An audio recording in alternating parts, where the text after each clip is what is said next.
السلام علیکم ورحمۃ اللہ وبرکاتہ۔ اعوذ باللہ من الشیطان الرجیم، بسم اللہ الرحمن الرحیم۔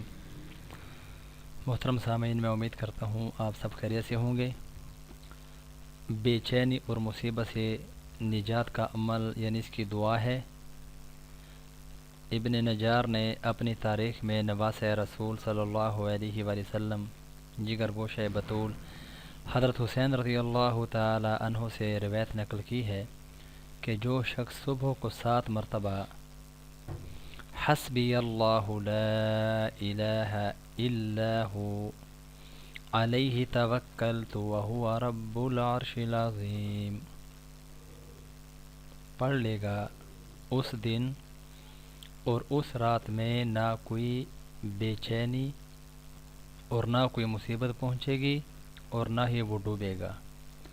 بحوالہ کتاب اہل بیت اطہار کے آزمودہ وظائف، صفحہ 75 ہے۔